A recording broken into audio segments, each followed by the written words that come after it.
Guys, അപ്പൊ ഇന്നാണ് രാവിലെ എണിച്ചപ്പോഴാണ് മൈക്കിൾ എന്നെ വിളിച്ചതിന് ശേഷം ഒരു അത്യാവശ്യ കാര്യം പറയാനുണ്ടെന്ന്. അല്ല, മൈക്കിൾ പറയണ എന്നെ വിശ്വസിക്കാനും പറ്റൂല. ഞാൻ ഏതായാലും ഇപ്പൊ വെറുതെ വന്നിട്ടുണ്ട്. അപ്പൊ ഞാനാണെങ്കിൽ വന്നപ്പോഴാണെങ്കിൽ മൈക്കിളിന്റെയും കാര്യങ്ങളൊന്നും കാണില്ല.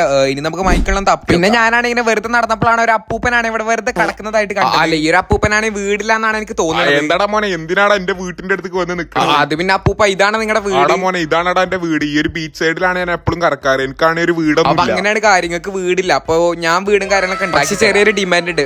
അതെന്താന്ന് വെച്ച് കഴിഞ്ഞാൽ വീഡിയോ കാണുന്ന ആൾക്കാരൊക്കെ ചാനൽ സബ്സ്ക്രൈബ് ചെയ്യണം. മക്കളെ, വീഡിയോ കാണുന്ന ആൾക്കാരൊക്കെ സബ്സ്ക്രൈബ്. അപ്പൊ നമ്മുടെ അപ്പൂപ്പനാണ് ഈ വീട് കൊടുക്കാന്ന് പറഞ്ഞിട്ടുണ്ടായിരുന്നു.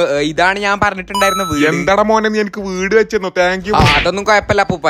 നമ്മുടെ മൈക്കിളാണെങ്കിൽ വരുന്നുണ്ട്. നമുക്ക് മൈക്കിളിന്റെ ഈ വീട് മാത്രല്ല, നിങ്ങൾക്ക് ഈ കാണുന്ന സ്വിഫ്റ്റ് കാറും കൂടി അങ്ങക്ക് തരാൻ വേണ്ടി. താങ്ക് യു മോനെ, താങ്ക് യു മോനെ. എനിക്ക് വീടും കാറൊക്കെ തന്നതിന് നിനക്ക് എന്ത് തരണം എന്ന് എനിക്കൊന്നും അറിയില്ല മോനെ. ചെറിയൊരു സംശയം, എനിക്ക് ഒരു കാറൊക്കെ കിട്ടിയില്ല. ഇനി എങ്ങനെ ഇതിക്ക് പെട്രോൾ? അല്ല, അതിപ്പോ പെട്രോളിന്റെ പൈസയും കൂടി തരണ വീഡിയോ കാണുന്ന ആൾക്കാർക്ക് യെസ് എന്ന് കമന്റ്. യെസും കൂടി കമന്റ് ചെയ്യട്ടോ, എന്നാലേ വണ്ടി ഓടുള്ളൂ.